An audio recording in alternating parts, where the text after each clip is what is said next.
ইদানিং যে হাসপাতাল সংবাদ শিরোনামে সেই আরজি কর মেডিকেল কলেজের ইতিহাস জানেন কি?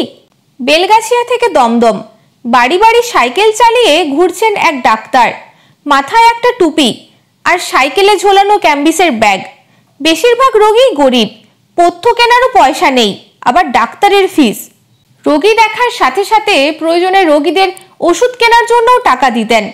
শুনলে আশ্চর্য হবেন, এই ডাক্তারবাবু ছিলেন কিন্তু বিলেত ফেরত।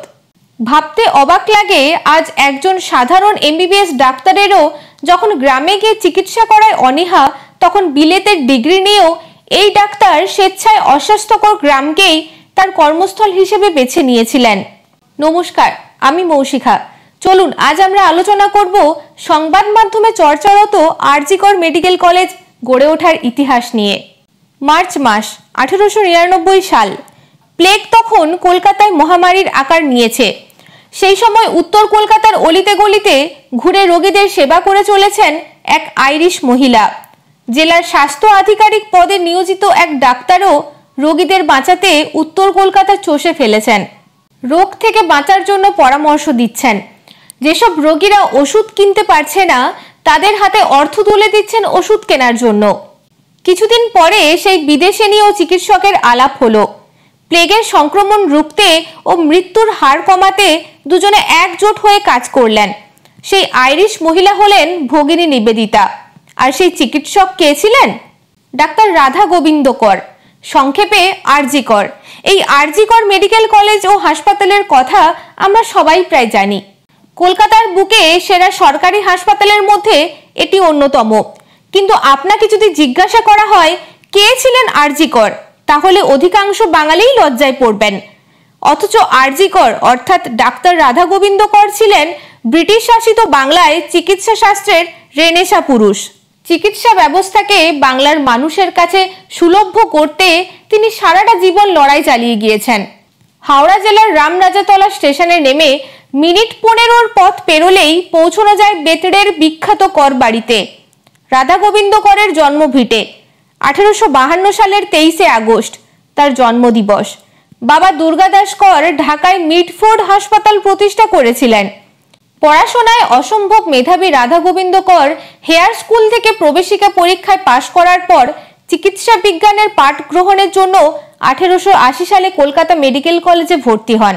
পড়াশোনার পাশাপাশি থিয়েটারের প্রতিও তার টান ছিল মারাত্মক।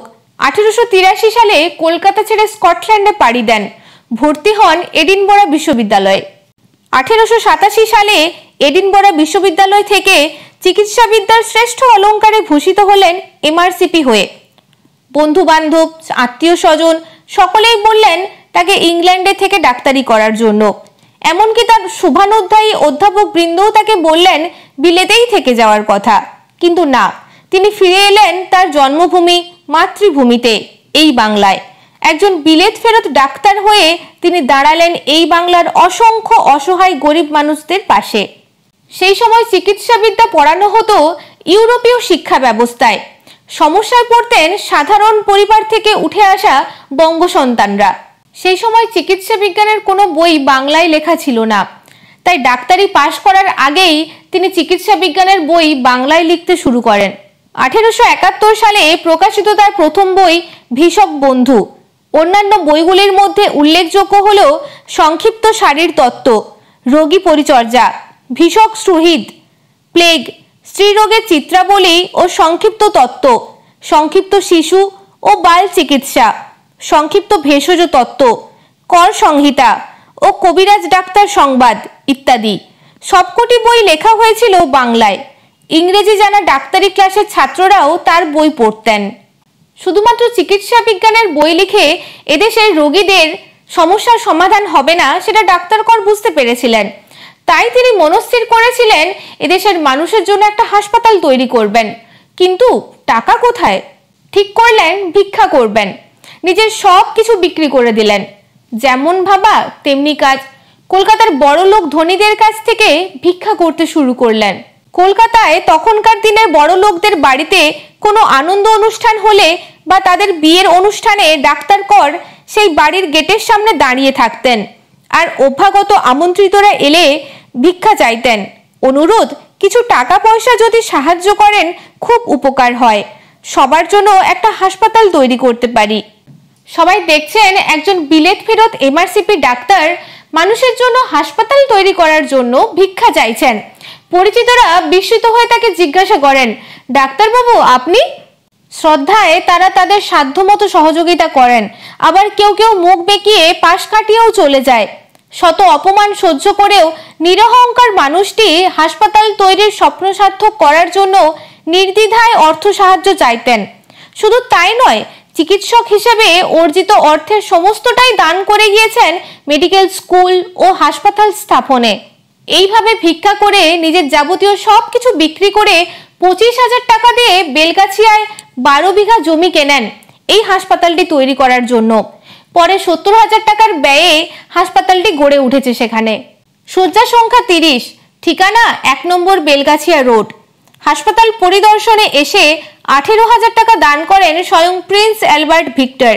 তাই হাসপাতালের নাম রাখা হয় অ্যালবার্ট ভিক্টর হাসপাতাল। 1904 সালে রাধা গোবিন্দের উদ্যোগের সঙ্গে মিশে যায় college of physician and surgeons of Bengal. তারও 10 বছর পর মেলে কলকাতা বিশ্ববিদ্যালয়ের অনুমোদন। আত্মপ্রকাশ করে বেলগাছিয়া মেডিকেল কলেজ, কিন্তু সেই নামও বেশি দিন স্থায়ী হয়নি। 1916 সালের 5ই জুলাই মেডিকেল কলেজের দ্বিতল ভবনের উদ্বোধন করেন লর্ড কারমাইকেল। তার সম্মানে বদলে যায় নাম। দেশ স্বাধীন হওয়া পর্যন্ত কারমাইকেল মেডিকেল কলেজ হিসেবেই পরিচিত ছিল এই চিকিৎসা শিক্ষা কেন্দ্রটি। 1948 সালে তীব্র আর্থিক সংকটের সময়ে ফের নাম বদলের দাবি ওঠে। পশ্চিমবঙ্গের তৎকালীন মুখ্যমন্ত্রী ডক্টর বিধানচন্দ্র রায় অবশ্য তা হতে দেননি। তার উদ্যোগেই ডক্টর রাধা গোবিন্দ করের নামেই কলেজের নাম রাখা হয়।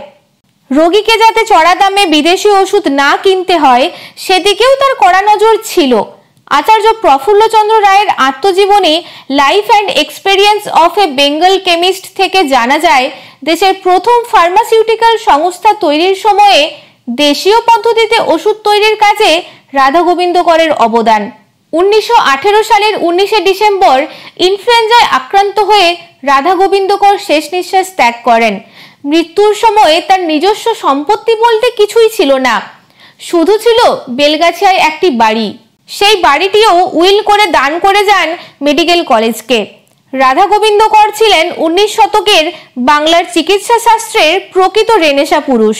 কি দুর্ভাগ্য আমাদের, আজ সেখানে অসুরদের বাসা। বাকিটা না পড়লেও আপনারা সবাই সবটাই জানেন। তবে সব অন্ধকার শেষে ভোরের আলো ঠিকই আসে, সেই আলোর অপেক্ষাতেই আমরা অপেক্ষিত।